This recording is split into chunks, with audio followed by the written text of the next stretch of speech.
Hey, welcome. Welcome to Occam's Razor. This is Blazing Cat for Fridays, where we do a cold read-through of the best news aggregate for people who think like me. I'd like to thank BCF for posting these live streams and for his tireless commitment to publishing his site every day for going on 20 years, I believe. What an accomplishment and what a commitment to public service. Worthy of an Order of Canada, if you ask me. And if you'd like to help this veteran out, please follow me on Rumble so I can achieve the minimum follower threshold for the Rumble Creator Program. And while you're there, feel free to comment. I'd love to read what you folks have to say. All right, let's go. Let's go straight to the site and let's go to the top and do a refresh as we do a cold read through. I've purposefully not looked at the BCF site for the past 12 hours, so we should all be looking at some fresh stories. What do we have here? Canadians favor other countries over Donald Trump's America, service suggests. They also elected Justin Trudeau, so be mindful of their judgment. Oh, yes, there's some truth in that statement right there. As G7 leaders gather in Kananaskis, Alberta, a new poll suggests Canadians are souring on the US and embracing relations with other world powers. The Polaris Strategic Insight Survey found net impressions of the US having plunged since President Donald Trump returned to office in January. At the same time, Canadians are feeling positive about other G7 members, uh, G7 member nations, Italy, Japan, the United Kingdom, France, and Germany. Kananaskis, eh? I wonder if they're staying at the same spot I stayed in last time I participated in providing security for a G7. Actually, it was a G20 that they were having in Alberta, and it was in Kananaskis, and they had deployed practically all the TACL squadrons in Canada to support this. At the time, I was with 427 Squadron and had been seconded to Bravo Flight, the ones that support the door kickers.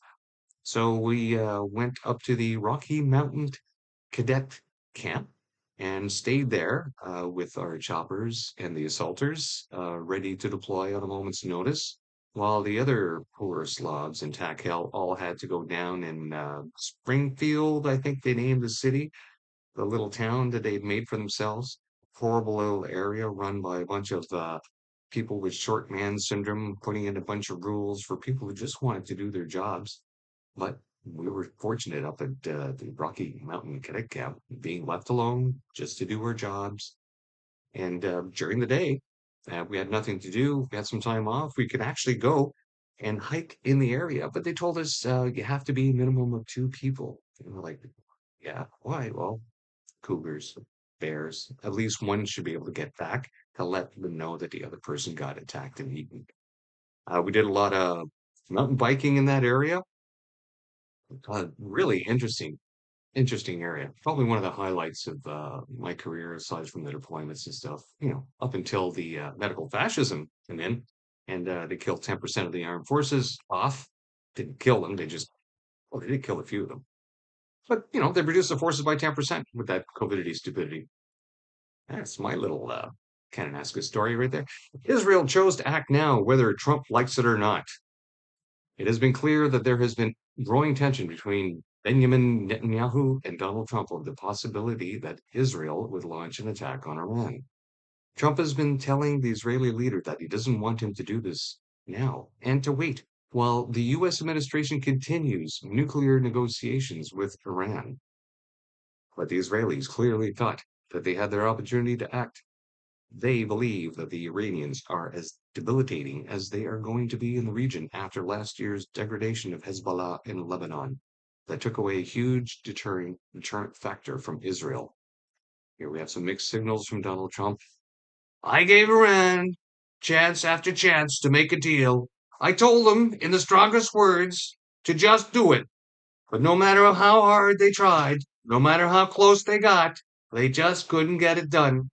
I told them it would be much worse than anything they know, anticipated, or were told, that the United States makes the best, the most lethal military equipment anywhere in the world by far, and that Israel has a lot of it, with much more to come, and they know how to use it.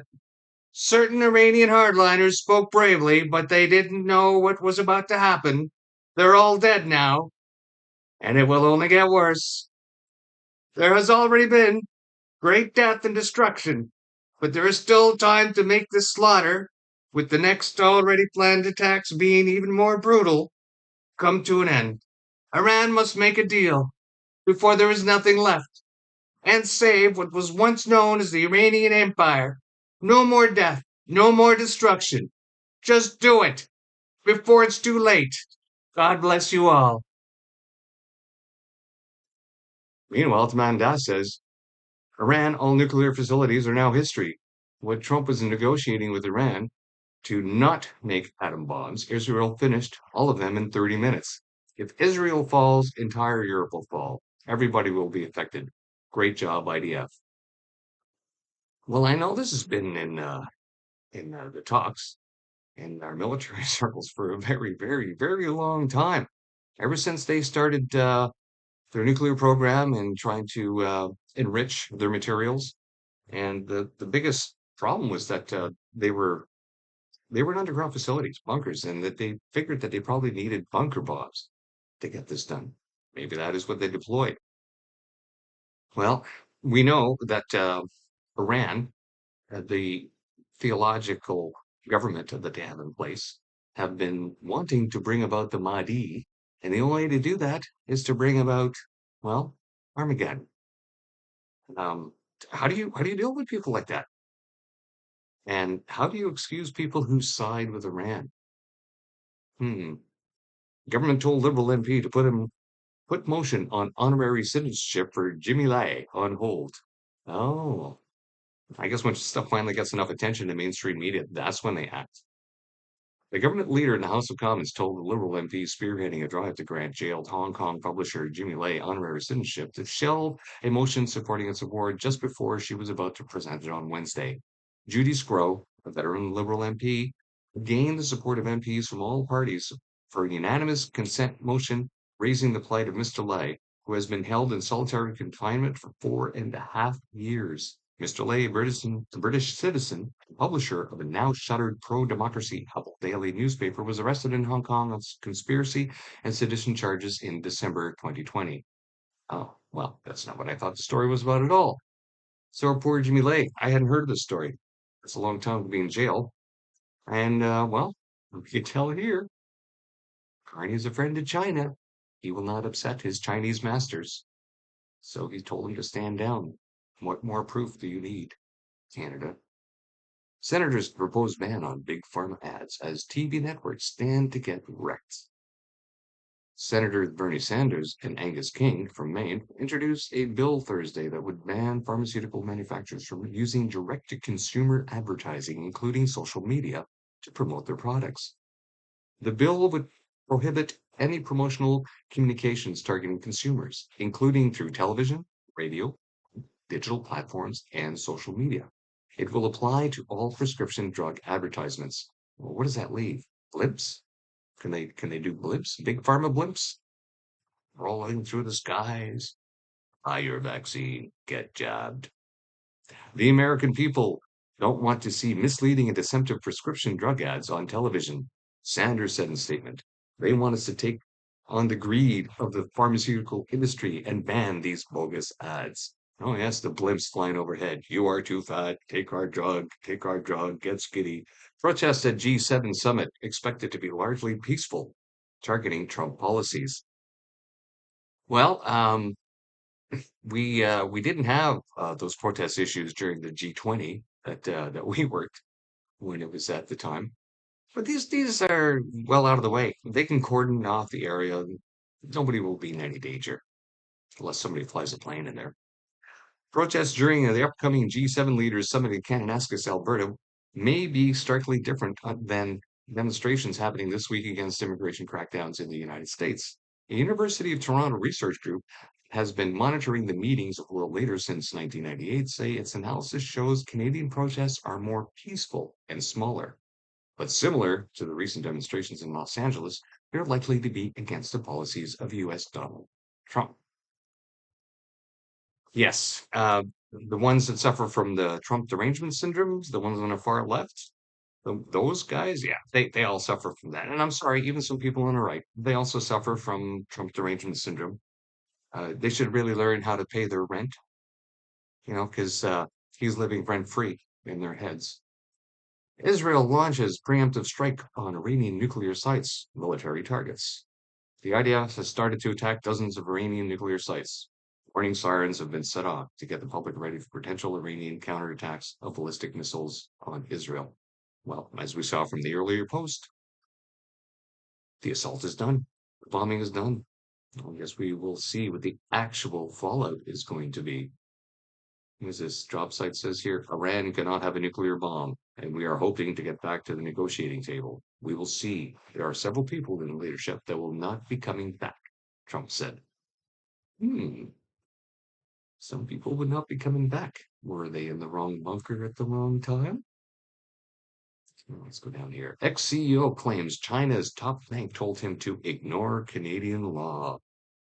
Well, uh, we see our liberal politicians ignoring Canadian law all the time.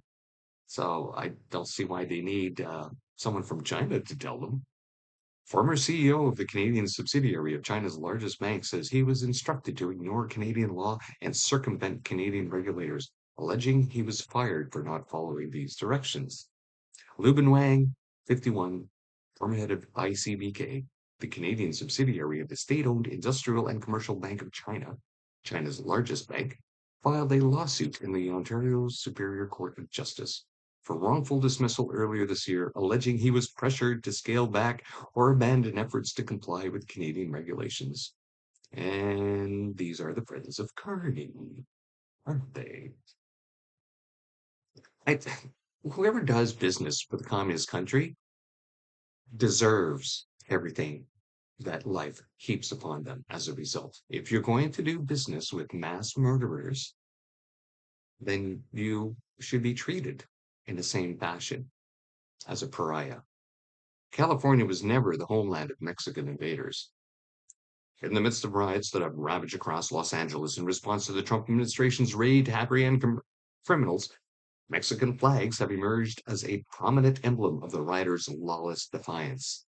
While the New York Times gushed at the rioters' usage of the flag represented pride in their heritage, most Americans saw it for what it was, a symbol of conquest. But many leftists are now making that very argument that it represents a reclamation by Mexico of land supposedly stolen by the United States. Yeah, well, I'm sorry, guys, but you lost the Mexican War. In fact, you've even lost your Gulf, as it is now called, the Gulf of America. And that's why they're really upset. Forgive us back our Gulf. Vaughan, Ontario resident fires gun to stop Lamborghini theft charges alongside four suspects, police say. A Vaughan, Ontario resident who fired a gun at five suspects who attempted to steal a white Lamborghini has been charged, police say. York Regional Police were called to Pine Heights Drive near Mackenzie Drive West and Highway 400 at approximately 4 a.m. Thursday for a report of vehicle theft in progress. While an emergency dispatcher was on the phone with the caller, police said the sound of gunshots were heard. It's unclear who made the 911 calls. Well, I've been following the story on X, and it would appear, well, this is for sure because it hasn't been actually completely reported, but there were some links to some of the evidence. But it seems that perhaps the owner who fired uh, at people who were trying to steal his Lamborghini may not have been in possession of his firearm legally. You know, that's always going to cause a problem. But regardless, the laws in Canada are pretty strict when it comes to protection, and basically you're effed. Uh, had it's why there was a comment or somebody said, "Oh, it's a double-edged sword." Yeah, even if you used a double-edged sword, they would still come at you with all kinds of charges. There's only one group of people that can legally carry a weapon on themselves in Canada, and that had to go all the way to the Supreme Court, and those are the people who carry a knife from a certain religion. Wokeism is a virus that destroys nations from within, political scientist Augustine Lage. In conditions If it conditions us to be governed by minorities, dissolving the natural bonds of society, says Yahweh Millier's right-hand man. What is it? Augustin Laget? I'm not even sure if I'm pronouncing that right. Argentine political scientist, writer, And one of the most prominent intellectual voices of the new Latin American right is known as President Yave Milei's closest ideologue. The author of impactful books like Cultural Battle and The Idiot Generation, Lage has managed to combine theoretical reflection with political action. This year, he was one of the keynote speakers at CPAC Hungary in 2025, held in Budapest, the largest gathering of international right in Europe. He shared his views on wokeism, the structural weakness of the European Union, the differences between European and Latin American right wing movements, and the challenges facing parties like Vox in Spain. Budapest, Buda and Pest, divided by a river. Well, wokeism is a virus that destroys nations from within. In Canada, it is throughout policy everywhere. The Liberals, over the last 5 years, have completely solidified that policy in every department. If you support heteronormativity, it's written right in policy that you are comparable to a racist. That's right. If you support the natural biological imperative of reproduction, you're a bigot. So the woke is deep inside. They have departments within their departments of basically thought police that will go and tattletale on everybody. And the system is so broken, everyone's looking to be a victim of something. It's probably why the Canadian Armed Forces has a 40% total effective strength and dropping, because everybody's going to the medical infirmary room to get dispensation to not go do their PT because it offends them. Well, maybe apparently they have the highest rate of highest level of people being overweight in the forces these days as well. That's, I guess, diversity includes how portable you go sideways in your size as well. Canadian Prime Minister effectively says all Canadians must unite around Muslim values. Oh, yes, there's been much play about that. These are our Muslim values are Canadian values. Yes, yes. Female genital mutilation are Canadian values. Um, Subjugation of what belongs to my right hand, apparently, is or is it my left hand? I forget. I have to go back and read the hadiths. Is our Canadian values now. That's right. Being able to have four eyes according to Sharia. That that's a Canadian value. Thank you, Mr. Mark Carney. Mark Carney, the newly installed Prime Minister of Canada, who we do not know what his investment portfolio is yet. He still hasn't released that, recently gave a speech at an Eid al-Adha celebration in Ottawa. The event was hosted by the Muslim Association of Canada. Oh my God, Mac. In a speech, Carney told his fellow Canadians that all of us must come together around the values of Eid. He added, the values of community, of generosity, and yes, of sacrifice. These are Muslim values and are Canadian values.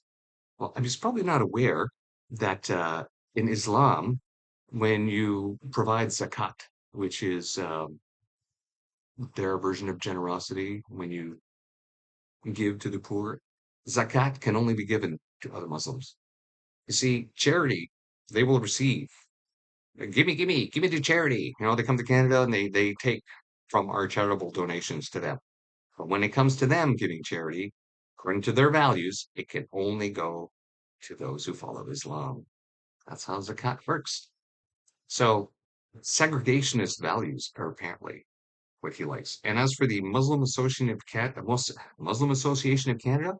I remember during my deployment to Afghanistan, we were visited by politicians, as we always are. They always like to come into theater and glad hand and hand out medals and ribbons and all that stuff. And I had a chance at the time to briefly speak with the defense minister at the time. Is that Peter MacKay? And they had recently uh, disassociated their government with the Muslim Association of Canada because of their ties to, I believe, was it terrorist financing through charities? I have to go back and look. Don't take my word for it. Again, just my opinion. I'm not saying this is a fact, but I do remember there was something. But anyways, the minister looked at me and goes, "Yes, Mac, not good people." You know, now this new Liberal government is in, and well, Values are your values, Mac Daddy values. The eugenics roots of assisted dying. Oh, this brings me so much misery and pain when I think of these things. The inhuman campaign to call the elderly, disabled, and mentally infirm lives on in progressive clothing. Yes, in Nazi Germany, when they used to remove their useless eaters, as they called them. In a letter dated 1 October 1940, Helen M. wrote to her father from an asylum in the southern German town of Stettin. An epileptic, Helen had been chosen for transport to another facility, but in context of Nazi Germany, she knew what that really meant. Today I must write these words of farewell as I leave this earthly life for an eternal home, she wrote.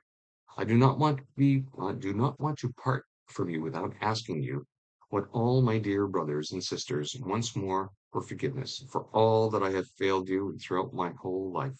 May the dear Lord accept my illness and his sacrifice as a penance for this. In Canada, I believe now we've climbed over 60,000 Canadians who have taken medical assistance in dying. And how many of those chose this path because our society has decided to give money to mass immigration rather than to use this money to take care of the people in our society? That's really what it comes down to. It goes, oh, it's from a different basket. No, it's all coming from taxpayers at every level. And when we want help from our medical system, a medical system that has been trashed by the community stupidity and now being trashed by further liberal incompetence. I mean, they scared a whole bunch of doctors away, saying, "Oh yeah, we're going to tax your holdings in your properties that you invested in to retire from." Because you didn't earn that. We need that. We need that to give to the migrants and to pay to off people when we can't provide those other services for them. Canada has fallen so low. There are almost as many overdoses in Canada as people who have been eliminated by this. So that's over 100,000 people eliminated in Canada through drug overdoses, through MAID. How many more? How higher does the percentage of death and misery have to increase in Canada under these liberals before people do something? No. Now let's just sit back and vote them back in because Trump bad. Orange man bad. Canada's love affair with EVs is stalled, putting Ottawa's mandate in doubt. It never started, you wankers. You have one battery industry out of all of them that is still struggling. The rest of them have all paved. How much did we spend on this? 300, 400 billion dollars handing money over, hand over fist for something that we knew that didn't even fucking work. It's not going to work in Canada. Not with the current technology. And then how do you dispose of all this crap after? Haven't even thought, oh, it's build. And then when you go to throw them away, well, they haven't got disposal methods set up yet for all this stuff. And we know EVs are worse for the roads because they're heavier. They weren't designed for that kind of wear. It's just insane. The market share for electric vehicles tumbled in the first quarter of the year to the lowest level since 2023. New numbers show, raising doubts that the federal government's aggressive targets for battery-powered vehicles. And even after all these failures, even after the public tell them, no, stop your BS, they're still doubling down. You can't buy an internal combustion engine of 2035. So get used to it, people. You are going to be slaves. You're going to be slaves of the government, and you're going to be slaves to where you live because you are no longer have freedom of movement. That's what it really comes down to. They want to completely eliminate freedom of movement. You can point out to them, we don't have the infrastructure. They will ignore you. They won't answer you. In fact, they've been doing it all week in bloody Parliament, just ignoring every question asked. Well, they do that regardless, but it's even worse. It's even worse now. They will ignore you. We tried to warn Canadians. They wouldn't listen. And here we are now being ignored, being abused, further being turned into economic slaves. Teacher fired for saying the N word while reading To Kill the Mockingbird to class. Well, I'm sorry, but it's literature. And I'm surprised they still allowed them to have this book. in a library because, leftists love to ban books if they offend somebody. And this right here, I mean, it's in the bloody book. It's history. How do we teach people history if we don't tell them actually what happened in history? Oh, that's right. Collectivists, globalists, communists, fascists, everything. They just want to rewrite history so they can shape the modern world into their own dystopian misery. A Spanish teacher has defended himself after being fired after reading a passage from To Kill a Mockingbird to his class that included the N-word. Matthew Mastronardi, who worked at West Valley High School in Spokane, Washington, had overheard students discussing the classic Hartley novel in his classroom when he was asked to read a passage out loud which included the N-word. The students, according to Mr. Nandi, had said they skipped over the controversial slur with it in the text as per the teacher's instructions. See, he even tried to deal with it proper, but still, the leftists have to control everything. Always looking for a crisis so they can impose their will. A Walmart heiress breaks ranks and joins the anti-Trump movement. Oh, yes. Well, apparently, Walmart has been buying equipment for the rioters, allegedly. And apparently, allegedly, a lot of people on the right are saying, we're not shopping at Walmart anymore. A billionaire Walmart heiress is publicly speaking out against President Trump, breaking with the rest of the wealthy family and risking backlash of the retail empire. Christy Walton, the widow of the Walmart founder's son, took out a full-page ad in national newspapers calling for the people to defend against aggression by dictators and participate in demonstrations around the country this weekend known as the No Kings protest. Walton took out a similar ad at the end of March. The latest ad has thrust the Walton family, one of America's richest, into a spotlight that it has largely tried to avoid. The ad has sparked cries for a boycott of Walmart on social media and grabbed the attention of Trump supporters and detractors. Oh, yeah. Well, these people on the left, they don't understand the consequence of their actions. They never think things through. Which is probably why we have so many green scam things going on because they don't think things through. Oh, it's great, we're going to save the planet. And then when it comes to dispose of their green technology, their toxic green technology, they realize they don't have a plan. Their only plan all along was to gain control of you. You are the carbon they want to eliminate and replace with mass immigration. Well, this has been it. It's been Occam's Razor. I'd also like to ask everyone if you like, come on over to my channel, have a look. Really appreciate you guys hanging out to the end.